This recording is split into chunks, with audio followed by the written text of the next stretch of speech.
Les êtres vivants eucaryotes sont formés de cellules. Ils peuvent être unicellulaires, animaux comme les protozoaires, végétaux ou champignons. Ou bien ils peuvent être pluricellulaires et former de nombreuses cellules associées en tissus et en organes. Les cellules eucaryotes présentent toutes la même organisation, une membrane plasmique qui isole l'intérieur de la cellule de l'extérieur. Elle renferme une solution aqueuse, le cytoplasme, et des organites qui sont des compartiments fermés par une membrane. Parmi les organites, on observe le noyau contenant l'information génétique et des mitochondries. Les cellules végétales possèdent la même organisation générale.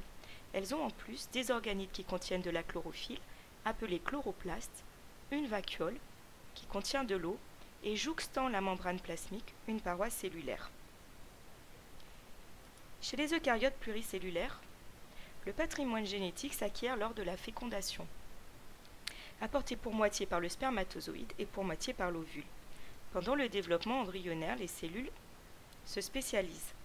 Bien qu'elles contiennent toutes le même patrimoine génétique, il est exprimé de façon spécifique selon la fonction des cellules spécialisées. Une cellule de peau, de foie ou un neurone ne produisent pas les mêmes molécules. L'information génétique est contenue dans l'ADN, l'acide désoxyribonucléique. L'ADN est une longue molécule mesurant environ 1,50 m par cellule.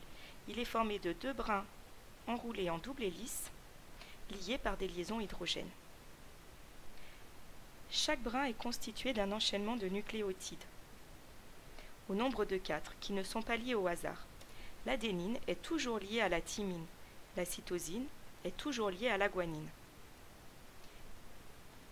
Il y a 3 liaisons hydrogènes entre la cytosine et la guanine, et 2 liaisons hydrogènes entre l'adénine et la thymine.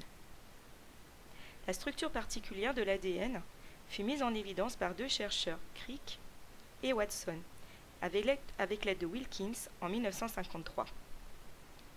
Ils obtinrent pour cette découverte le prix Nobel de médecine en 1962.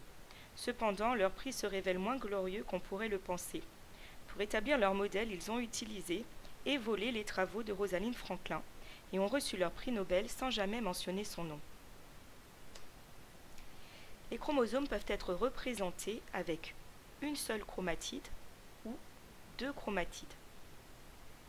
Dans tous les cas, au sein d'une même paire, les chromosomes sont identiques et sont porteurs des mêmes gènes. Les chromosomes n'apparaissent à 2 chromatides qu'au moment de la division cellulaire. Dans l'ADN, l'information génétique est codée par la séquence des nucléotides. 2 gènes différents présentent donc une séquence différente. Par ailleurs, un même gène peut présenter des séquences différentes légèrement par 1 ou 2 nucléotides uniquement. On parle alors d'allèle. Un allèle est donc une version d'un gène. Des expériences de transfert de gènes ont montré que l'ADN est une molécule universelle du vivant. Certaines méduses produisent une molécule phosphorescente, la luciférine, grâce à un gène nommé GFP. Des chercheurs ont isolé ce gène GFP de méduses et l'ont transféré dans l'ADN d'une cellule œuf de souris.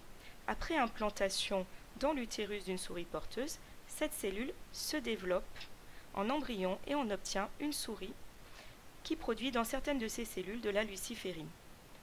L'expérience a été réalisée pour des poissons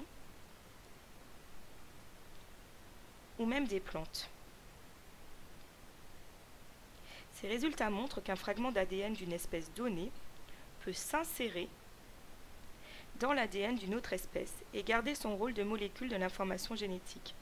On démontre par cette expérience l'universalité de l'ADN. Une universalité de structure, puisque le fragment d'ADN s'insère dans la molécule d'ADN d'espèces différentes.